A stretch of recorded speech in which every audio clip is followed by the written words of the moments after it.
مقابلے کے لیے جب سامنے آئے نا تو حضور پاک صلی اللہ علیہ وسلم نے ایک تقریر فرمائی، اور اس تقریر نے صحابہ کرام کے اندر دلیری کی روح پھونک دی۔ اللہ کے رسول نے نیام سے تلوار نکالی اور نیام ایک طرف رکھ دی، یعنی وہ جو کور ہوتا ہے تلوار کا، اور تلوار کو واضح کر کے فرمایا کون ہے جو اس تلوار کا حق ادا کرے گا۔ یہ لفظ جب رسول اللہ فرما رہے تھے نا کہ کون ہے جو اس تلوار کا حق ادا کرے گا، تو اس سے خود سمجھ جائیں کہ صحابہ کرام میں جوش ایمانی کتنا ابھر گیا ہوگا۔ تو بڑے بڑے صحابہ آگے لپکے، لیکن یہ تلوار حضرت ابو دجانہ رضی اللہ عنہ کو ملی تھی، سیدنا ابو دجانہ رضی اللہ عنہ۔ ادھر حضرت عبداللہ بن زبیر رضی اللہ عنہ کے والد حضرت زبیر ابن العوام حضور پاک کے پھوپھی کے بیٹے ہیں، ان کا بھی ایک بہت بڑا کارنامہ ہے۔ جنگ میں پہلی بار انہوں نے آ کر کافر کے بندے کو قتل کیا تھا احد میں۔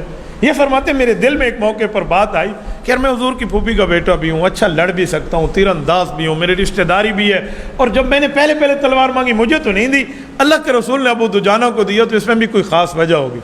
واقعی اس تلوار میں حضرت ابو دجانہ نے وہ کارنامے سر انجام دیے تھے جسے کہتے ہیں کہ دشمن کے منہ کو ٹیڑھا کر دینا، لیکن اس تلوار سے انہوں نے کبھی کسی عورت اور کسی بچے پر نہیں اٹھایا کہ یہ رسول اللہ کی دی ہوئی تلوار، اس کا حق ہے کہ اس پر اٹھائی جائے گی جو اسلام کے مقابلے میں آئے گا، عورت اور بچے پر ہم اٹھانے والے نہیں ہیں۔ بہرحال اس کے واقعات اور بھی ہیں، جب رسول اللہ صلی اللہ علیہ وسلم کا تحفظ نے کیا تو ایسے انداز سے کیا کہ تیر کھائے تھے اور پتہ نہیں ایک تفصیل ہے۔ پھر حضرت زبیر فرماتے کہ جب میں نے یہ سارے کارنامے دیکھے تو مجھے سمجھ آ گیا کہ اللہ کے رسول نے تلوار ان کو کیوں دی تھی، یہ اس کے حقدار ہی تھے۔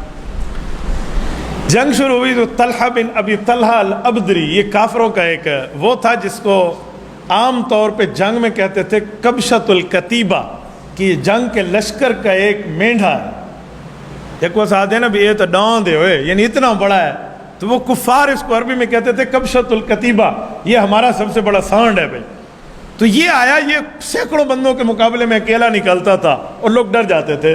تو حضرت زبیر رضی اللہ تعالیٰ عنہ گئے تھے اور پہلے بار میں اس کا کام تمام کر کے آئے تھے۔ پھر اس کے بعد دوبارہ جنگ ہوئی ہے۔ جب یہ جنگ ہوئی ہے نا، صحابہ کرام رضی اللہ عنہ اجمعین نے اس بہادری سے جنگ لڑی ہے، اس بہادری اور جوان مردی سے کہ کفار اپنا ساز و سامان چھوڑ کر بھاگ گئے تھے۔ 27 کافر اس میں قتل ہوئے، سارے بھاگ گئے، اور کوئی مسلمانوں کا بندہ ایسا نہیں تھا جو میدان کو خالی چھوڑ کے ٹھہرا۔ جب یہ بھاگ گئے نا تو فتح تو مل گئی، کون کہتے ہیں شکست ہے؟ ایک چھوٹی سی بات ساتھ میں ایڈ کرتا ہوں جس میں مسلمانوں کا بھاری بھر کافی نقصان ہوتا ہے اور لوگ اس کو شکست سے تعبیر کرتے ہیں۔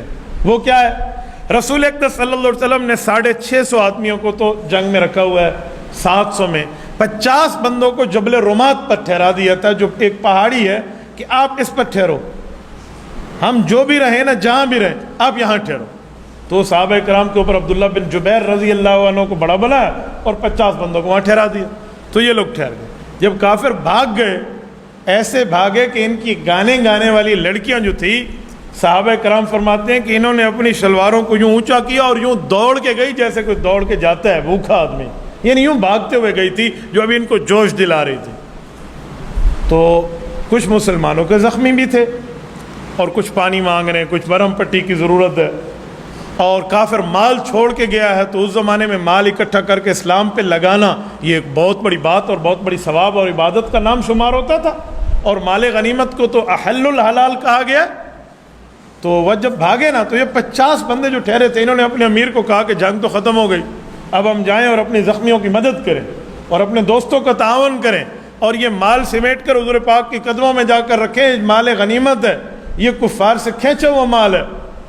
تو امیر صاحب نے کہا کہ آپ نہ جاؤ، اللہ کے رسول صلی اللہ علیہ وسلم منع فرمایا تھا کہ ہم جہاں بھی ہیں جیسے بھی تم یہاں رکو اور تم نے اس جگہ کی حفاظت کرنی ہے۔ تو یہ اپنے امیر صاحب کہنے لگے کہ امیر صاحب، حضور پاک کی بات تو جنگ تک تھی، اب جنگ ختم ہو چکی ہے، کافر بھاگ گیا ہے، اپنے بھائیوں کی مدد کیوں نہ کریں؟ بس یہ ایک خوفناک قسم کا اقدام تھا۔ اللہ کے رسول صلی اللہ علیہ وسلم کی بات کو کما حق ہو، کچھ لوگوں نے کیا سمجھا، کچھ نے کیا۔ امیر صاحب نے صحیح سمجھا تھا، عبداللہ بن جبیر نے، کہ یار فتح ہو یا شکست تو ہم نے نہیں ہلنا، اور یہ کچھ بندے یہ سمجھ گئے تھے کہ یہ جنگ تک حکم تھا۔ یہ 40 بندے ہٹے اور 10 ٹھہر گئے۔ یہ 40 اپنے زخمیوں کے تعاون کے لیے آئے ہیں اور مال غنیمت کو سمیٹ کر حضور کے قدموں میں رکھ کے اسلام کی جو ہے نا کیا کہتے ہیں بڑھوتری کے لیے آگے بڑھے ہیں۔ تو وہ بھاگتے ہوئے کفار جو تھے نا، انہوں نے ان میں سے ایک لشکر، خالد ابن ولید اس وقت مسلمان نہیں تھے، یہ اپنے ساتھ کچھ بندے لے کر اسی درے سے ہی واپس گھس آئے جس جگہ سے ان لوگوں نے چھوڑ دیا تھا. تو جہاں 50 بندہ مقابلہ کر سکے وہاں 10 بندوں نے کیا کرنا تھا. تو وہ امیر صاحب کو شہید کرتے ہوئے اندر آئے تو جنگ کا پانسا ہی پلٹ گیا. وہ کیا ہوا؟ یعنی جب کافر اور مسلمان لڑ رہے تھے تو سامنے دشمن ہے، ادھر مسلمان ہے، بالکل واضح فرق تھا اور لڑائی جاری تھی. اب جو پیچھے سے آئے تو مجمع آپس میں ایک دوسرے سے گھل مل گیا اور پتہ نہ چل رہا تھا کہ اپنا کون ہے پرایا کون.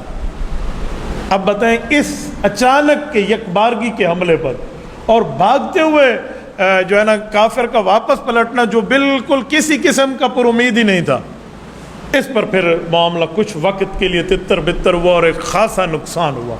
اس نقصان میں حضرت حذیفہ رضی اللہ عنہ کے والد ہیں، حضرت یمان رضی اللہ عنہ صحابی ہیں، وہ ایک جگہ ٹھہرے تو کافر آ کر اوپر گھس گئے. ادھر سے مسلمانوں نے سمجھا کافروں کا لشکر نے تلوار مارنا شروع کر دی. حضرت حذیفہ آواز دیتے رہے کہ میرے ابو ہیں، ذرا صبر. مجمع میں کہاں آواز سنائی دیتی تھی؟ تو حضرت یمان مسلمانوں کے ہاتھوں وہاں شہید ہو گئے. یعنی تتر بتر کا یہ عالم تھا. بعد میں حضرت حذیفہ رضی اللہ عنہ فرماتے تھے کہ اللہ تمہارے اوپر رحم فرمائے، میں تو آوازیں دے رہا تھا لیکن 100 کافروں میں ایک مسلمان کہاں نظر آ رہا ہے نا. ٹھیک ہے کافر بھی مرے ہیں تو ان میں ایک حضرت یمان بھی شہید ہو گئے تھے. اس عالم میں کفار نے جب حملہ کیا اسی دوران حضرت حمزہ رضی اللہ عنہ کی شہادت ہے. ایک مسلمان جس کی امید ایک کافر بھاگ ایک پیچھے سے آیا اور وہ بھی ہم ایک جگہ بند کر کے آئے تھے اور وہ اچانک کھل گئی. تو یہ سے ایک بھاری بھرکم نقصان کہا جا سکتا ہے، اسے شکست نہیں کہا جا سکتی. شکست کی یہ باتیں نہیں ہوتی. تو کافر مار کے بھاگ گیا، اس نے جنگ چھوڑ دی تھی. اس نے تو سوچا تھا کہ میں مدینہ پر حملہ کروں گا اور اپنا سامان چھوڑ کے بھاگ گیا. یہ کیسی اس کی فتح ہے؟ یہ مسلمانوں کو شکست کی بات نہیں تعبیر کی جا سکتی. اچھا یہاں جو ایک مسئلہ یہ بھی ہوا کہ عبداللہ بن قمیہ ایک کافر بے ایمان تھا، اس نے پتھر برسانا شروع کیے اور ادھر سے تیر اور پتہ نہیں کیا سے کیا. یہ رسول اللہ صلی اللہ علیہ وسلم کے خود مبارک پہ لگے جنگی ٹوپی پر. اللہ کے رسول صلی اللہ علیہ وسلم کی جنگی لباس کی 2 کڑیاں حضور پاک کے رخسار مبارک میں گھس گئی تھی اور رسول اللہ صلی اللہ علیہ وسلم کا دانت مبارک متاثر ہوا ہے. اس دوران ابن قمیہ نے سمجھا کہ میں نے اللہ کے رسول کو نعوذ باللہ مار دیا، تو اس نے شور شرابہ کر کے کہہ دیا ان محمدن قد قتل. یہ اس نے کہا نا کہ حضور پاک علیہ السلام کو میں نے مار دیا ہے. تو جب یہ مجمع میں بات آئی، ادھر سے پہلے مسئلہ تتر بتر ہے اور جو مسلمان جمع مردی سے لڑ رہے تھے اکثر کے حوصلے ٹوٹ گئے کہ یار جس نبی کے کلمہ پڑھ کے جس کی زیارت کے سبب ہم یہاں آئے ہیں وہ نہ رہے تو اب کیا رہا ہمارا.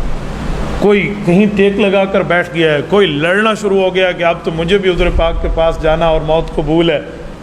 یہ عالم ہے. اس عالم میں نہیں معلوم کہ کیا ہو رہا ہے اور کیا نہیں ہو رہا. جب اپنا پرایا ہی معلوم نہیں تھا، لیکن جو پیچھے ہٹ گئے، جو ادھر ادھر ہو گئے کہ یار اب کیا بنا، کسی کو کوئی خبر ہی نہیں ہے.